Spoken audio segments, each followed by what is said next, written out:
quando é sócio é marido? Aí conversa muda, E quando né? o sócio é mulher? A esposa, né, no caso. Vamos lá. Desculpa.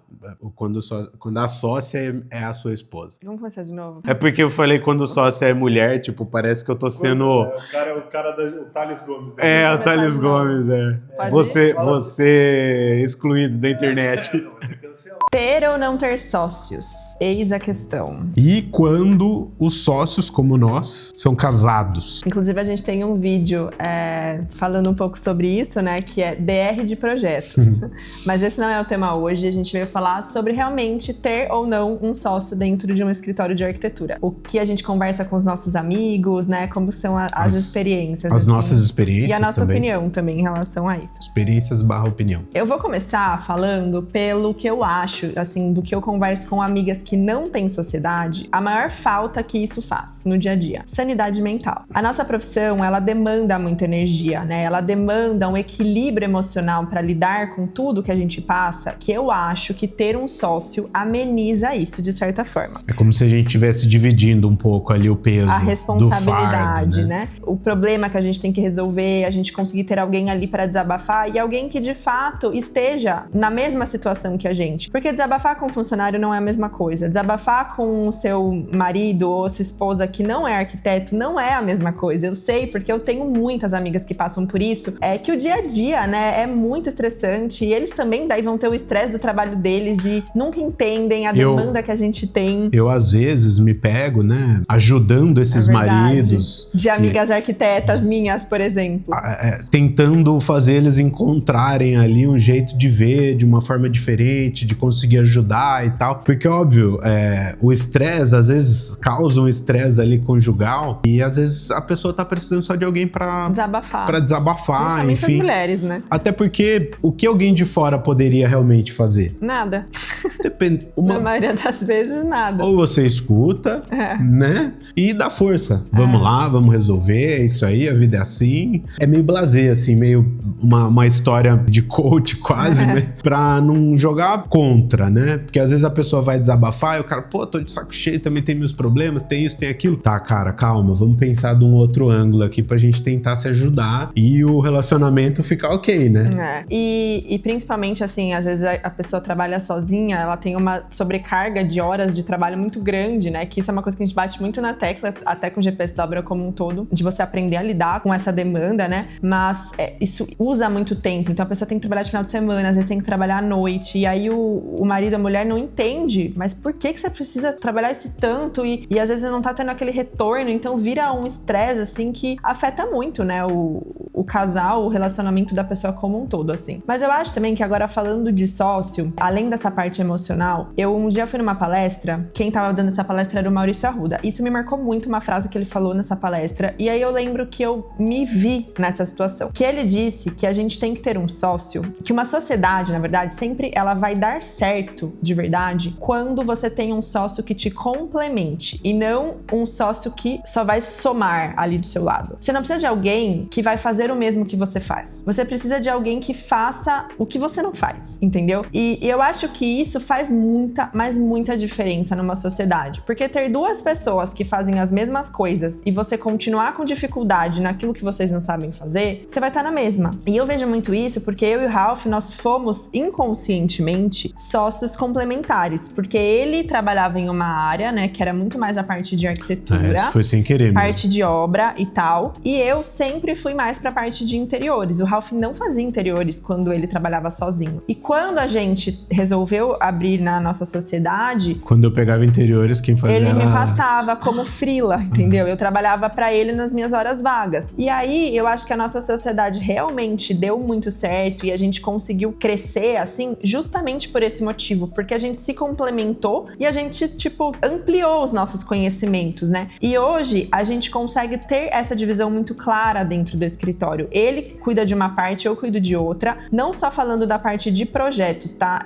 Que cuida ali da parte de arquitetura, da parte mais técnica, eu com a parte de interiores, enfim. Mas a gente não é um escritório gigante, né? A gente não tem 1 milhão de funcionários. Inclusive, a gente tem algumas funções que a gente tá começando a necessitar de terceirizar, de contratar funcionários para, por exemplo, parte administrativa, coisas que a gente ainda não tem, mas que hoje é muito dividido, né? O Ralph cuida 100% dessa parte e eu 100% da parte de Instagram, de marketing, de divulgação, das postagens, que também demanda muito tempo. E porque é uma área que ele não tem tanto interesse, da mesma forma que eu também não entendo nada da parte financeira, nada da parte administrativa, nunca tive esse contato. Obviamente que se eu trabalhasse sozinha, eu ia ter que aprender, eu ia ter que ir atrás, eu ia ter que me desenvolver nisso. Mas como eu tenho uma pessoa que faça isso pra mim, eu me desenvolvi em outras áreas. E aí, às vezes, eu tenho amigos eu tenho muitos amigos arquitetos, né? E às vezes a gente tá conversando assim em jantares, eles falam assim pra mim: como que vocês dão conta de tudo? Não, porque eles olham assim, às vezes a gente, falam que a gente tem muita estrutura, que a gente faz muita coisa ao mesmo tempo, como que vocês conseguem ter o GPS da obra? Você? Que a gente tira leite de pedra. Mas tem uma coisa que esses dias o meu amigo, ele tava meio que triste, assim, como se ele não desse conta de fazer tudo. Eu olhei pra ele e eu falei assim: porque eu tenho um sócio, você não tem. É eu e o Ralph junto. Você tem que cuidar do administrativo, do financeiro, do marketing, porque meu amigo tava reclamando que ele não consegue postar no Instagram, que ele não tem tempo, que ele não conseguia editar vídeo, que ele precisava ser mais ativo, mas é impossível pra ele. E eu falei isso: você não tem um sócio. E não adianta você se comparar comigo, porque eu tenho essa função dentro do escritório, mas eu não tenho outras funções que você também tem que assumir dentro do seu escritório. Então, ele tá fazendo uma comparação como se ele fosse inferior, mas na verdade não, né? Ele tem que assumir muito mais coisa do que eu dentro da empresa dele. E, obviamente, que você escala, né? Quando você tem um sócio, geralmente você precisa de mais projetos para você conseguir ter o mesmo retorno financeiro de uma pessoa sozinha, porque, né, são 2 pessoas para pagar as contas. Mas torna um pouco mais fácil. Só que eu também acho que sociedade não é uma coisa que você faz com qualquer pessoa. Então, tudo tem que ser muito bem avaliado, né? De uma pessoa que tem experiência de ter tido outras sociedades 2, na né, vida, antes de mim, sim, que não deram certo. Inclusive, a gente tem outras empresas, fora a DZ Studio, a gente tem outros sócios. Inclusive no GPS da obra, Inclusive né? no GPS da obra. Eu acho que a sociedade, o que a Gabi falou aqui agora, tem tudo a ver com a forma de como você organiza a empresa. Então, sócios que fazem coisas diferentes, que são multidisciplinares e que se complementam entre si. Uma outra questão que é muito importante é a gente ficar muito atento, porque a sociedade também envolve uma questão de... É um pouco complexo falar disso, mas, por exemplo, as pessoas têm que ter pelo menos um objetivo parecido de vida. Então, não precisa ser igual, gente, mas tem que ter meio que uma certa direção, os mesmos anseios, que cada negócio tem ali suas dificuldades e suas necessidades, e no final das contas tem que ter um mesmo direcionamento. E acho que o mais importante de tudo é procurar pessoas que você tenha confiança. Por exemplo, eu e a Gabi, como nós somos sócios do escritório, a gente confia. Eu sei que quando eu não tô lá dentro, ela tá cuidando, quando ela não tá, eu que tô cuidando, ela vai pra um assunto, eu vou pra outro, tudo no final das contas tá convergindo pro mesmo lugar. Então, a gente tem que entender que é uma série de coisas. Por exemplo, então é muito difícil, mas por outro lado, é muito vantajoso. Acho que o que o Ralph tá querendo dizer, pra exemplificar um pouco mais, assim, por exemplo, você ter um sócio que tá focado, assim, como objetivo de vida mesmo. Ele quer gastar todo o dinheiro agora, sabe? Por alguma coisa específica. E aí ele não vai, sei lá, juntar dinheiro dentro da empresa pra você criar coisas que você vai ter que investir. Porque você tem que estar no mesmo momento. Não adianta você ter um sócio que quer tirar todo o dinheiro da empresa e o outro que quer deixar, entendeu? Que isso vai conflitar. E aí vai chegar uma hora que vocês começam a trabalhar e as coisas não funcionam. Porque você já passou por isso, né?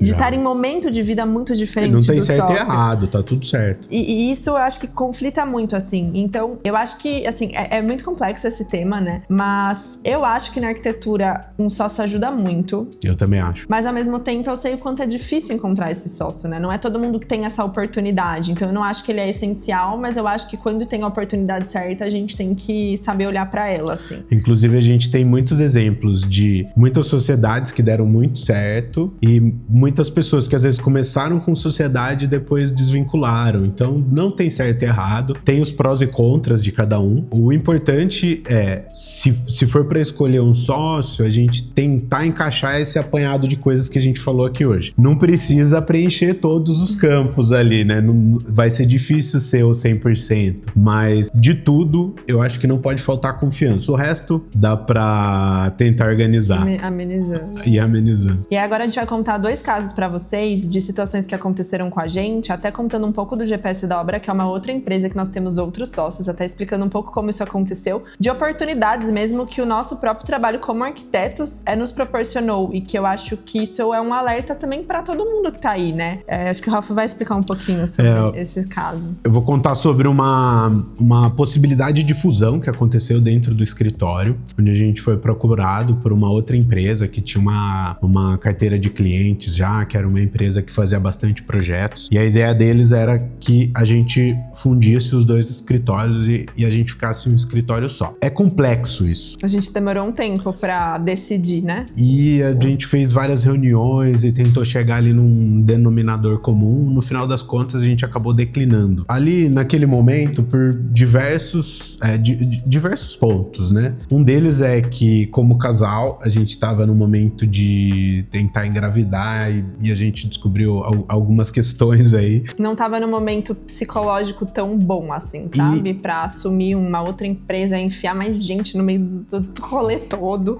E a empresa tava super bem. E por outro lado, eu não queria naquele momento misturar um outro sócio, que apesar de ter um escritório de arquitetura, não fosse arquiteto dentro do nosso escritório. Porque eu e a Gabi, além da sociedade que a gente tem dentro do escritório, a gente é sócio na vida. Então eu achei que ali era um momento muito conturbado pra gente acabar fazendo isso. Podia dar tudo errado, né? E podia dar tudo certo também. A gente nunca vai saber porque a gente declinou. Mas a gente não sentiu tanta confiança. Mas ao mesmo tempo... A ideia era muito boa. Só que o momento pra gente era ruim. Eles precisavam de uma resposta muito rápida, tal, etc. E a gente acabou optando por declinar dessa proposta. Só que ao mesmo tempo, a gente tava, assim, no meio desse caminho todo, que talvez a gente nunca tenha contado de fato essa história. Eu acho que isso até depois é um tema só pra isso, assim, pra gente contar a história, porque eu vou contar ela de forma bem resumida. Nós recebemos a proposta de uma outra pessoa que trabalhava com lançamentos digitais, que estava em busca de algum profissional de alguma área que fosse lançar algum produto no digital. E aí essa pessoa nos procurou por indicação de um engenheiro que conhecia o nosso trabalho e via um diferencial no que a gente entregava como arquitetos, porque ele trabalhava pra gente, né? Então ele tinha contato com vários profissionais e a nossa forma de entregar executivo, de entregar projeto sempre chamou muita atenção dessa pessoa, que passou o nosso contato pra esse lançador, e um dia ele veio fazer uma proposta pra gente, falando: eu quero lançar alguém no digital, eu tô começando a trabalho com isso. Conhecer o trabalho, né? E veio conhecer um pouco do nosso trabalho, achou interessante, falou que em cima disso a gente tinha sim um produto a ser desenvolvido ali, né, pra transmitir isso pra outras pessoas. Isso já era uma vontade que eu e o Ralph a gente tinha, só que desenvolver um curso, assim, é uma coisa muito complexa. São muitas horas de trabalho, você tem que ter toda uma organização. Vocês não fazem ideia. Parece uma coisa simples assim, mas é realmente sim, a gente colocou a vida, sabe? Pra cada 15 minutos que a gente aparece, deve ter umas 20 horas de trabalho. E tem um detalhe, quando a gente pensava nisso, há muito tempo atrás, a gente teria que ter um investimento pra isso acontecer, porque a gente ia ter que contratar alguém que soubesse nos orientar com toda essa parte. Ou despender muito tempo aprendendo uma infinidade de coisas que não ia acontecer não nunca. Dá tempo. E aí, quando a gente teve essa oportunidade, esse nosso sócio, né, que hoje é o nosso sócio, ele falou: eu vou entrar no risco. Então, eu vou dar o meu trabalho, vocês vão colocar o de vocês, a gente vai se juntar, ninguém vai tirar R$1 do bolso, por enquanto, mas a gente vai fazer isso dar certo. E a gente começou a trabalhar.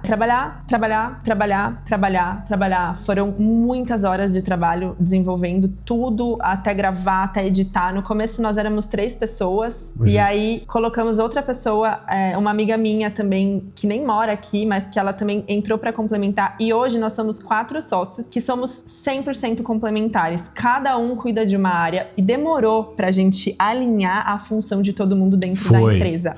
Chegou uma fase que eu lembro que a gente começou a, um reclamar do outro, assim, sabe? Porque parece que as coisas não estavam se encaixando naquele comecinho. No bom sentido, todo mundo indo pro mesmo caminho. Mas até que todo mundo entendeu a sua função e hoje a gente tá, andando, sabe? De uma forma muito positiva, assim. E realmente isso é a sociedade, né? Você conseguir enxergar a função de cada um dentro do trabalho e colocar a pessoa pra fazer o que ela é boa, né? O que ela tem aquela vocação, né? A gente conseguir entender essa parte, assim, de cada membro, né? Do time. isso serve também para vocês pensarem que eventualmente vocês estão trabalhando na arquitetura, mas vocês podem ser sócios de outros negócios. Podem, num negócio digital, numa sorveteria, numa cafeteria, num restaurante. Eu conheço amigos que são arquitetos, são donos de restaurante, de bar, de... Oportunidades, né, na vida como um todo, assim. De beach tênis. Então, a nossa profissão, ela é tão desafiadora, com projeto, cliente,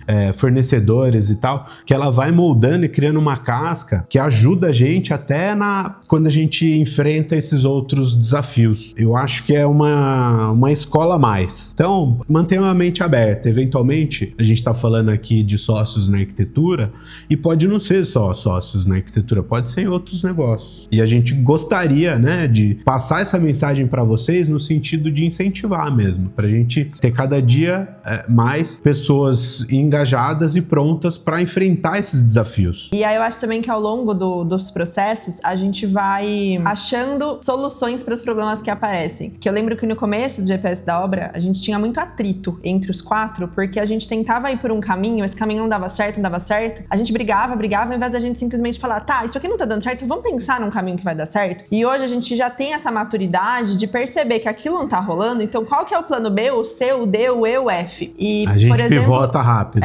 Por exemplo, até pra criar os conteúdos, gravar pra YouTube, era uma coisa que a gente tinha vontade, mas assim, a gente não tinha tempo. Ai, não consegue, porque não dá, porque eu quero gravar, mas aí eu tenho um escritório pra gravar, mas o escritório de dia tá funcionando, eu não consigo gravar com todo mundo lá dentro porque atrapalha, mas aí eu tenho que fazer de final de semana, mas aí eu preciso contratar alguém, porque cada sócio nosso é de uma cidade, ninguém mora no mesmo lugar, só eu e o Ralph, e aí a gente precisa de gente pra fazer as gravações, e aí a gente ia pagar uma pessoa, só que isso estava saindo muito caro, enfim, o que aconteceu? A gente percebeu que contratar alguém pra fazer o que um dos nossos sócios sabe fazer era mais caro do que pagar uma passagem pra ele vir uma vez por mês aqui. Então hoje a gente, disponibiliza uma vez por mês pra fazer todas as gravações que a gente precisa, pagando uma passagem pra ele vir, por exemplo, né? Então uma solução que a gente demorou pra fazer mais de um ano e que hoje tá funcionando super bem, entendeu? São dois pontos muito importantes aí que eu acho que a gente pode elencar. Que a gente pivota muito rápido, então a gente tá sempre tentando melhorar, tá sempre tentando acertar e a gente não tem medo de mudar.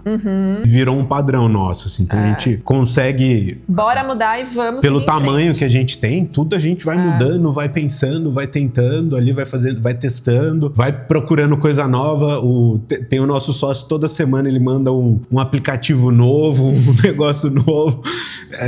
E aí a gente, não, peraí, vamos ver esse, vamos ver aquele e tal. A gente Mas brinca isso é muito legal. As nossas reuniões têm que ter pauta, porque senão as ideias vão indo. Assim, na hora que a gente vê, a gente tá falando de coisa daqui 10 anos que a gente quer fazer e não foca no então, agora, né? Pivota muito rápido e com o tempo e com a convivência a gente perdeu um pouco o filtro e a gente consegue ser sincero entre a gente. Então, coisas que tá ruim pra alguém ou tá ruim pro outro, ou isso ou aquilo. Às vezes até a gente começa a cuidar um do outro com dicas da vida e tudo mais, etc. Mas a gente perdeu esse filtro. Então, tá bom, tá ruim, tá ruim. Como é que a gente faz? Ah, tá ruim? Beleza, vamos arrumar. Isso é muito legal. Porque aí as coisas fluem de forma diferente, né? A gente não fica com o dedo pra falar, cara, não gostei disso, ou isso tá ruim pra gente por causa disso ou daquilo. Enfim, então... A sociedade, ela se molda com o tempo. Acho que quando ela é pra dar certo, a maturidade de todo mundo faz as pessoas se entenderem na forma de trabalhar. Sim. E acho que esse é o maior segredo, assim, pra tudo fluir bem, né? Porque senão, sozinho a gente muitas vezes não consegue chegar em lugar nenhum. Não que você sozinho não tendo sócio, mas assim, se você não tem sócio, tem que ter uma boa equipe, né? Alguém você vai ter que ter pra te auxiliar ali em muitas coisas.